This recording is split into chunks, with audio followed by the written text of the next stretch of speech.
அனைவருக்கும் வணக்கம். இன்னைக்கு இருந்து 3 நாட்களுக்கு சிறப்பு நாடாளுமன்ற கூட்டத்தொடர் தொடங்கியிருக்கு. இந்த கூட்டத்தொடரில் மகளிர் இடஒதுக்கீடு, தொகுதி மறுவரையறை இதெல்லாம் பற்றி விவாதிக்க போகிறாங்க. இதெல்லாம் பற்றி இந்த காணொலியில் நம்ம பார்க்க போகிறோம். அது மட்டும் இல்லாமல் இந்த தொகுதி மறுவரையறைக்கு நம்மளுடைய எட்டப்பன் எடப்பாடி பழனிசாமி அவர்கள் பார்த்தீங்கன்னா பயங்கரமான ஆதரவு கொடுக்குறாருங்க. இது எல்லாத்தையும் பற்றி இந்த காணொலியில் நம்ம விரிவாக பார்க்கலாம். இப்போ வாங்க வீடியோக்குள்ளே போயிடலாம். மாண்புமிகு முதலமைச்சர் திரு மு.க. ஸ்டாலின் அவர்கள் ஏற்கனவே 2 காணொலி வெளியிட்டிருந்தாங்க. அந்த காணொலியில் முதலமைச்சர் அவர்கள் என்னெல்லாம் பேசியிருந்தாங்க, பாஜகவிற்கு எப்படிப்பட்ட மிரட்டலும் எச்சரிக்கையும் விடுத்திருந்தாங்க அப்படின்றதெல்லாம் அந்த காணொலியில் நம்ம பார்த்துருப்போம். அதை தொடர்ந்து நம்ம எல்லாருமே கருப்பு கொடி ஏற்ற வேண்டும் இன்னைக்கு அப்படின்னு சொல்லி முதலமைச்சர் அவர்கள் கோரிக்கை வச்சிருந்தாங்க தமிழ்நாட்டு மக்கள் கிட்ட. இன்னைக்கு எல்லாருடைய வீடுகளிலையும் கருப்பு கொடி ஏற்றப்பட்டுள்ளது. முதலமைச்சர் அவர்களும் இன்னைக்கு கருப்பு கலரில் உடை அணிஞ்சிட்டு வந்து கருப்பு கொடி ஏற்றினாங்க. அது மட்டும் இல்லாமல் இந்த தொகுதி மறுவரையறை மசோதா நகலை முதலமைச்சர் அவர்கள் தீயில போட்டு எரிச்சிருக்காங்க. முதலமைச்சர் மட்டும் இல்லாமல் துணை முதலமைச்சர் உதயநிதி ஸ்டாலின் அவர்கள், அப்புறம் திமுகவுடைய அமைச்சர்கள் மற்றும் திமுகவினர் எல்லாரும் சேர்ந்து இன்னைக்கு பல இடங்களில் கருப்பு கொடி ஏந்தி போராட்டம் நடத்தி இந்த தொகுதி மறுவரையறை மசோதா நகலையெல்லாம் எரிச்சு போராட்டத்தில் ஈடுபட்டிருக்காங்க. திமுக கூட்டணி கட்சிகளும் மட்டும்தான் களத்தில் இருக்கு. வேற ஒருத்தனையும் காணும். ஒருத்தன் உட்காந்துருந்து டிவிகே விசஸ் டிஎம்கேன்னு ஒருத்தன் கத்திக்கிட்டு இருந்தா பாருங்க, அவனெல்லாம் ஆளே காணும். என்னமோ இது தமிழ்நாட்டுக்கு பாதிப்பே இல்லாத விஷயம் மாதிரி நடந்துகிட்டு இருக்கான். ஏற்கனவே அவர் பதிவு போட்டவர் தான், இந்த டீலிமிட்டேஷனால தமிழ்நாட்டுக்கு எந்த பாதிப்பும் கிடையாது, மக்களுக்கு எந்த பாதிப்பும் கிடையாது அப்படின்னு சொல்லி பதிவு போட்டவர் தான் விஜய் அவர்கள். ஆனால் நேற்றுக்கு பார்த்தீங்கன்னா விஜய் ரொம்ப நல்ல பிள்ளை மாதிரியாட்டும் ஒன்றிய அரசுடைய இந்த விஷயம் இது சரியில்லை, இதை நாங்கள் எதிர்க்கிறோம் அப்படின்ட்டுலாம் பதிவு போட்டிருக்காரு. ஆனால் முன்னாடி ஒரு நாள் ஞாபகம் வச்சுக்கணும், எல்லாத்தையும் எதையுமே மறக்கக்கூடாது. நம்மளே காணொலி போட்டிருக்கோம், புரியுதுங்களா? இது மக்களுக்கு எந்த பாதிப்பும் கிடையாதுன்னு பதிவு போட்ட நபர் தான் விஜய். அவருடைய கருத்து அதுதான். இவனுங்க எவனையுமே களத்தில் காணுமே, திமுக மட்டும்தான் களத்தில் நிற்கிது. அதிமுக அடிமைகள் வரமாட்டாங்க, அவங்க அடிமை சாசனம் எழுதி கொடுத்து போயிட்டாங்க. திமுக மட்டும்தான் தமிழ்நாட்டிற்காக, தமிழ்நாட்டு மண்ணிற்காக, தமிழ்நாட்டு உரிமைகளுக்காக களத்தில் நிற்கிற ஒரே கட்சி. ஓகே, இன்னைக்கு நாடாளுமன்றத்தில் இந்த கூட்டத்தொடர் தொடங்கியிருக்கு. திமுகவுடைய எம்பிக்கள் எல்லாருமே கருப்பு உடையில் போயிருக்காங்க நாடாளுமன்றத்திற்கு. இப்போ இந்த தொகுதி மறுவரையறை மசோதாவை தாக்கல் பண்ணலாம் அப்படின்ட்டு பாஜக முயற்சி பண்ணுறாங்க இல்லையா, இதுக்கு இவங்க மேலே ஒரு லேயரை ஆட் பண்ணி இதை பூசி முழுக பார்க்குறாங்க. சோத்துக்குள்ளே பூசணிக்காயை ஒளிச்சு வைக்கிற விதமாக என்ன பண்ணுறாங்கன்னு பார்த்தீங்கன்னா, மகளிர் இடஒதுக்கீட்டை நாங்கள் அப்படியே கொண்டு வரோம், மகளிர் இடஒதுக்கீட்டுக்கான மசோதாவையும் இதில் நாங்கள் தாக்கல் பண்ணுறோம் அப்படின்றாங்க.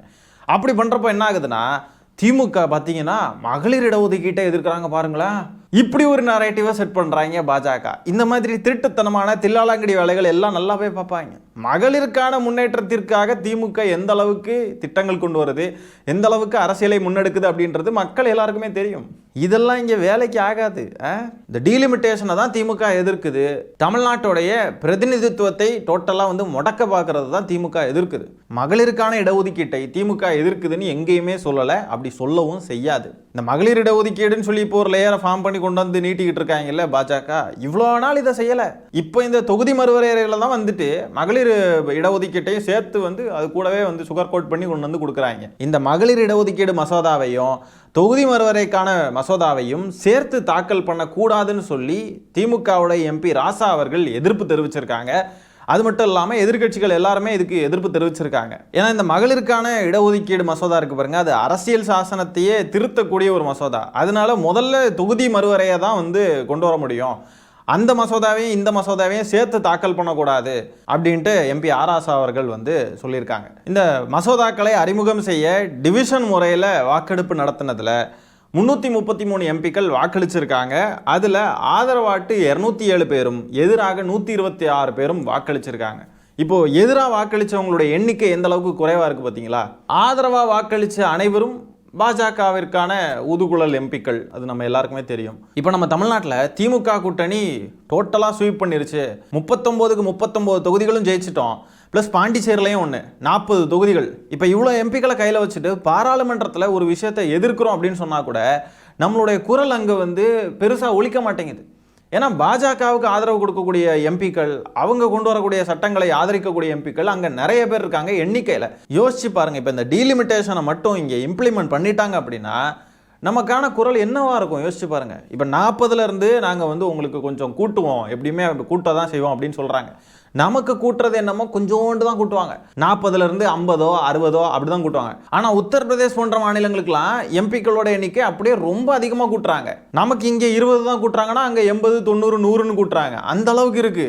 இப்பவே நம்ம தமிழ்நாட்டில் திமுகவும் திமுக கூட்டணி எம்பிக்களும் தான் தமிழ்நாட்டில் இருக்கக்கூடிய எல்லா நாடாளுமன்ற தொகுதிகளையும் கைப்பற்றியிருக்காங்க, ஜெயிச்சிருக்காங்க அப்படின்னு சொல்லி இருக்கிறப்ப கூட நம்ம நாடாளுமன்றத்தில் நம்ம குரல் அங்கே கேட்கப்படவே மாட்டேங்குது. நம்மளோட எதிர்ப்புன்றது அங்கே ஒரு எதிர்ப்பாகவே பதிவு செய்யப்பட மாட்டேங்குது.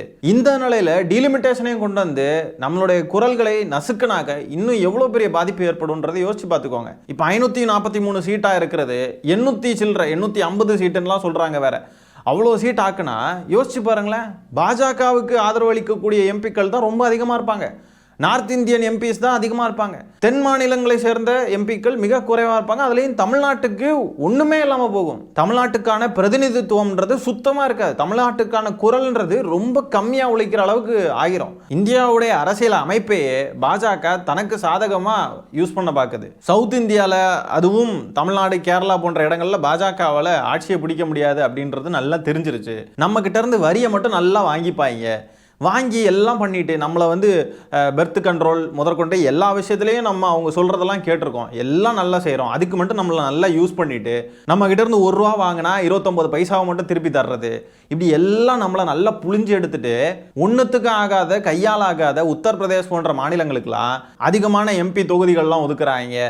அவங்களுக்கு வந்து பட்ஜெட்டில் அதிகமான பணங்களை ஒதுக்குறாங்க. தமிழ்நாட்டுக்கு பட்ஜெட் எதுவுமே தரமாட்டேங்கிறாங்க.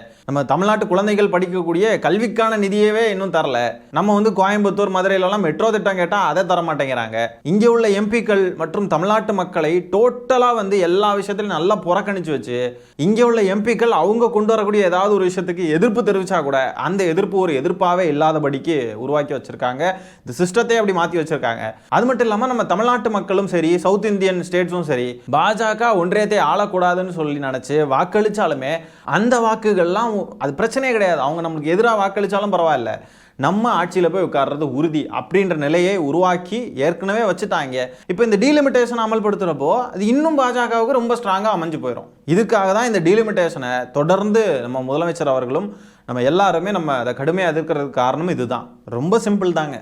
தென்னிந்தியாவுடைய தயவே இல்லாமல் நாங்கள் என்ன வேணால் பண்ணுவோம், நாங்கள் ஆட்சி அமைப்போம், எங்களுக்கு பிடிச்ச மாதிரி சட்டத்தை மாற்றிப்போம், உங்கள் ஒப்பீனியன் எங்களுக்கு தேவையே கிடையாது, நீங்கள் என்னமோ பண்ணிட்டு போங்க, உங்களை நாங்கள் நல்லா உறிஞ்செடுப்போம், ஆனால் உங்களுக்கு எதுவுமே தரமாட்டோம், உங்களை இந்த நாட்டுடைய குடிமக்களாகவே நாங்கள் நடத்த மாட்டோன்றது தான் இதோடைய பொருள்.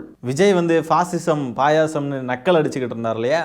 பாஜக எப்படிப்பட்ட ஃபாசிச கட்சின்னு இந்த இடத்துலையாவது அணில் குஞ்சுகள் புரிஞ்சுக்கணும். இன்னும் புரிஞ்சுக்கல, கிண்டல் அடித்து நக்கல் அடிச்சுக்கிட்டு இருக்கானுங்க. இதெல்லாம் திமுகவும் பாஜகவும் சேர்ந்து நடத்தக்கூடிய நாடகம் அப்படின்ட்டு. தற்குறிகளுக்கு டீலிமிட்டேஷன்னா என்னன்னு கூட தெரியல. இது எல்லாருக்குமே பிரச்சனை. அதுக்கு தான் முதலமைச்சர் தெளிவாக சொல்கிறாரு, நம்ம வீட்டு வாசப்படி வரைக்கும் வந்த பிரச்சனை இது வந்துருச்சு நம்ம வீட்டு வாசப்படி வரைக்கும்னா நானும் பாதிக்கப்படுவேன், நீங்களும் பாதிக்கப்படுவீங்க. நமக்கு என்ன, நம்ம வேலையை பார்த்தா நமக்கு சோறுன்னு நம்ம நினச்சிக்கிட்டு இருப்போம். ஆனால் கிடையாது. இது தமிழ்நாட்டில் இருக்கக்கூடிய எல்லாருக்குமே பிரச்சனை. நம்மளுடைய குரல் வலையே நசுக்கினாங்கன்னு சொன்னால் நம்ம எப்படி இந்த நாட்டில் நம்ம நிம்மதியாக வாழ முடியும்? பாஜக வேணான்னு நம்ம வாக்களித்தாலும் கூட பாஜக தான் வரும்ன்ற நிலைமை இருக்குது. அப்போ யோசிச்சு பாருங்க, அணில் குஞ்சுகளுக்கு அரசியலும் தெரியாது, ஒன்றும் தெரியாது, எல்லாத்தையும் நக்கல் அடித்து கிண்டல் அடிச்சுட்டு இருப்பானுங்க. சரி, அதை பற்றி நம்ம பேசி டைம் வேஸ்ட் பண்ண வேணாம். முக்கியமான காணொலி இதெல்லாம் நம்ம நிறைய பேசிக்கிட்டு இருக்கோம், தெளிவாக பேசுவோம். இன்னும் இந்த எட்டப்பன் எடப்பாடி பழனிசாமி இருக்கார் பாருங்க, இந்த தொகுதி மறுவரையறைக்கு அவர் முழு ஆதரவை அவர் தெரிவிச்சிருக்காருங்க. இந்த டீலிமிட்டேஷனால தமிழ்நாட்டுக்கு எந்த பாதிப்பும் இருக்காதுன்றார். எப்படிங்க இவரால் இப்படி இருக்க முடியுது? தன்னுடைய சுயநலத்திற்காக தமிழ்நாட்டை அடகு வைக்கிறோம்ன்ற அறிவே இல்லாமல், அந்த கூச்ச நாச்சம் கொஞ்சம் கூட இல்லாமல் எப்படி தான் இந்த மனுஷன் இப்படி இருக்காருன்றது சத்தியமாக புரிய மாட்டேங்குது. நீங்கள் பாருங்களேன் அவர் பேசுகிறத.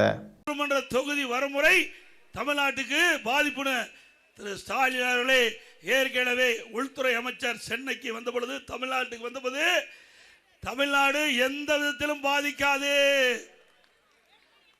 பாராளுமன்ற தொகுதி வரமுறை தமிழகத்தில் எந்த விதத்திலும் பாதிக்காது தெளிவா சொல்லிட்டாங்க.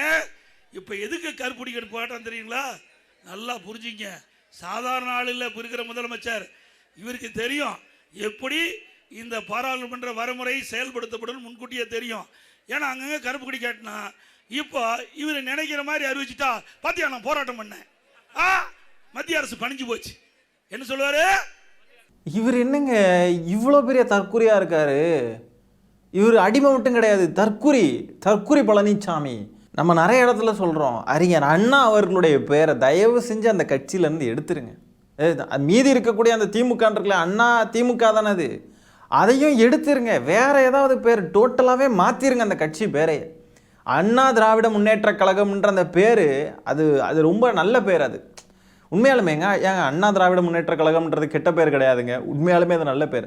அந்த கட்சியை வழிநடத்தக்கூடியவர்கள், இந்த எடப்பாடி பழனிசாமி போன்ற நபர்கள் அந்த பேரை உபயோகிக்கிறதுக்கு சுத்தமாக தகுதி இல்லாத நபர்கள். எப்படி பேசிக்கிட்டு இருக்காரு பாருங்களேன். அறிஞர் அண்ணா அவர்கள் மாநில உரிமைக்காக எப்படிப்பட்ட போராட்டங்களையும் எப்படிப்பட்ட அரசியலையும் செய்தவர்.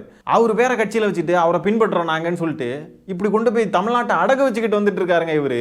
நமக்கு வந்து வாட்சி இருக்கிற இந்த அடிமைகள், எதிரில் இருக்கக்கூடிய அடிமைகளை எல்லாம் பாருங்களேன். அதிமுக அது முரட்டு அடிமை, நாம் தமிழர் அது வந்து திமுக மேலேயே பாயும், கடிச்சு வைக்கக்கூடிய வெறிநாய். இன்னொன்று இது தாவேக்கா, பார்த்தீங்களா எப்படி இருக்குன்னு. சிஎம் சார் என்ன சார் அப்படின்னு வீடியோ போடுற மாதிரி, அமித்ஷா சார் மோடி சார் அப்படின்னு வீடியோ போடுவானா? போட மாட்டான்.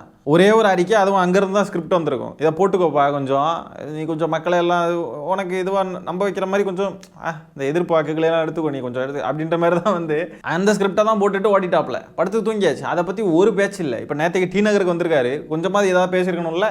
இதை விட முக்கியமான விஷயம் ஏதாவது இருக்கா என்ன? தமிழ்நாட்டுடைய உரிமையை பறிக்கும் விதமாக பாஜக நடந்துகிட்டு இருக்கு. கொள்கை எதிரின்னு சொல்கிறாரு. அந்த கொள்கை எதிரி பண்ணக்கூடிய தவறை வந்து எதிர்க்கணுமா இல்லையா? வாயை மூடிக்கிட்டு இருக்காருங்க. இதுவே திமுக சம்மந்தப்பட்ட விஷயமா இருந்துச்சுன்னா கடின்னு கடிச்சு வச்சு பரண்டி வச்சு என்னெல்லாம் பண்ண முடியுமோ எல்லாம் பண்ணியிருப்பார். விவசாய மசோதாவுக்கும் பாதிப்பு இருக்காதுன்னு சொன்னாப்ல எடப்பாடி. சிஏஏ என்ஆர்சிக்கு எதுக்குமே பாதிப்பு இருக்காது. அப்போ எதுதான் பாஜக வந்து பாதிப்பு தமிழ்நாட்டுக்கு? அப்போ பாஜக தமிழ்நாட்டுக்கு பிரச்சனையே கிடையாதா? இப்போ ஏற்பட்ட இந்த துரோகியை தமிழ்நாட்டு மக்கள் மறந்துடவே கூடாது, மறந்தும் கூட வாக்களிச்சிடக்கூடாது. அதிமுகவுக்கு வாக்களித்தவங்க இருக்கீங்கன்னு சொன்னால் தயவு செஞ்சு இந்த தேர்தலில் அதிமுகவுக்கு வாக்களிச்சிங்கன்னு சொன்னால் என்னென்ன நடக்கும்ன்றதெல்லாம் நீங்களே வந்து கற்பனை பண்ணிக்கோங்க. 1ஆம் நம்பர் துரோகி, 1ஆம் நம்பர் அடிமை, இப்படிப்பட்ட துரோகிக்கும் இப்படிப்பட்ட அடிமைக்கும் வாக்களிக்கணுமான்னு நீங்களே சிந்திச்சுக்கோங்க. அது மட்டும் இல்லாமல் எடப்பாடி பழனிசாமி அவர்கள் சமீபத்தில் சூப்பரான ஒரு விஷயம் சொல்லியிருக்காருங்க. விஸ்வகர்மா திட்டத்தை நான் அமல்படுத்துவேன் அப்படின்னு சொல்லியிருக்காரு எடப்பாடி. அதே போல் விஸ்வகர்மா கோரிக்கை கொடுத்துருக்கிறீங்க, அதுவும் நிறைவேற்றி தரப்படும். விஸ்வகர்மா கோரிக்கை கொடுத்துருக்கீங்க, நிறைவேற்றப்படும். மயிலாப்பூர்ல இருந்து பிரச்சாரத்தை ஆரம்பிக்கிறப்போவே தெரிய வேண்டாமா? அவர் எதுக்கு அங்கிருந்து ஆரம்பிக்கிறார்னு யோசிச்சாவே தெரியும் இவர் எங்கிருந்து ஆரம்பிக்கிறார் அப்படின்ட்டு. இந்த விஸ்வகர்மா திட்டத்தை பற்றி நம்ம பல காணொளிகள் போட்டோங்க. குலத்தொழிலை ஊக்குவிக்கும் விதமான ஒரு திட்டம் தான் அது. தமிழ்நாட்டில் தமிழ் புதல்வன், நான் முதல்வன், புதுமை பெண், அது மட்டும் இல்லாமல் முதலமைச்சரின் காலை உணவு திட்டம், இந்த மாதிரி பல திட்டங்கள், மாணவர்களுக்கு லேப்டாப்பு, படிக்கக்கூடிய காலேஜ் ஸ்டூடெண்ட்ஸுக்கு அந்த திட்டம் இந்த திட்டம்னு அவ்வளோ திட்டங்கள், வெளிநாட்டில் போய் படிக்கக்கூடிய மாணவர்களுக்கு தனியாக திட்டங்கள் இருக்குது. இப்படியெல்லாம் பல திட்டங்களை கொண்டு வந்து படிங்கன்னு முதலமைச்சர் வந்து ஒரு ஆட்சியை நடத்தி அதுக்கான திட்டங்களை தீட்டிக்கிட்டு இருந்தா, இவரை பாருங்கள் விஸ்வகர்மா திட்டத்தை நாங்கள் அமல்படுத்துவோம்னு பேசிக்கிட்டு இருக்காரு. மோடியுடைய முரட்டடிமை, ஆர்எஸ்எஸ்ஸின் முரட்டடிமை, அமித்ஷாவின் முரட்டடிமைன்னு நம்ம சொல்கிறதுக்கு காரணமே இதுதான். என்ன ஏதுனே இல்லாமல் சங்கியாட்டும் பிஹேவ் பண்ணிக்கிட்டு இருக்காருங்க. இந்த விஸ்வகர்மா திட்டத்தை பற்றி நம்ம ரொம்ப சிம்பிளாகவே தெரிஞ்சுக்கலாங்க. ரொம்ப சிம்பிளாக, ரொம்ப குழப்ப வேணாம். ஏற்கனவே நிறைய தடவை சொல்லியிருக்கேன், இருந்தாலும் ரொம்ப தெளிவாக சொல்கிறேன் பாருங்கள். இதில் போட்டிருக்கு பாருங்கள், ஃபேமிலி பேஸ்டு ட்ரெடிஷ்னல் ட்ரேட்ஸ். இப்போ நம்ம வீட்டில் நம்மளுடைய தந்தையை வந்து சவர தொழில் பண்ணுறாங்க, சலூன் வச்சுருக்காங்க அப்படின்னு சொன்னால், அந்த தந்தை இருக்கார்லையே அவருடைய மகன் வந்து அதே தொழிலை செய்கிறதுக்கு ஊக்குவிக்கக்கூடிய ஒரு விஷயம்தான் இந்த விஸ்வகர்மா. அடுத்தது 2வது பாயிண்ட்டை பாருங்கள். The minimum age of the beneficiary should be 18 years on the date of registration அப்படின்னு போட்டிருக்காங்க. 18 வயசு தாண்டி இருந்தால் போதும். எதுக்கு 18 வயசுன்னு வச்சுருக்காங்கன்னு புரியுதா? ஏன்னா காலேஜுக்கு போகிறது போகாததெல்லாம் பிரச்சனையே கிடையாது.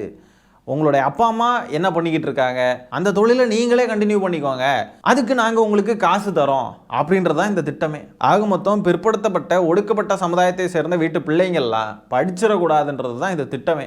இதை அமல்படுத்துவேன்னு எடப்பாடி பழனிசாமி சொல்லிக்கிட்டு இருக்காருன்னா இவரை நம்ம என்னதான் சொல்றது? எட்டப்பன் பழனிசாமி தான். துரோகம் பண்ண எட்டப்பனுடைய அதே பேர் தான் எட்டப்பன் பழனிசாமின்னு சொல்ல வேண்டியதான். அப்போ அது மட்டும் இல்லாமல் இந்த விஸ்வகர்மா திட்டம் இருக்கு பாருங்க, இது எந்த தொழில் செஞ்சாலும் சாத்தியமா? இப்போ நம்மளுடைய அப்பா அம்மா வந்து எந்த தொழிலோ செஞ்சுக்கிட்டு இருக்காங்க, என்ன தொழில் வேணா ஒரு பெரிய தொழில் செஞ்சுட்டு இருக்காங்க, அந்த தொழிலே செய்கிறதுக்கு ஊக்குவிக்கும் விதமாக தான் இந்த திட்டம் இருக்கா அப்படின்னு பார்த்தீங்கன்னா இல்லை.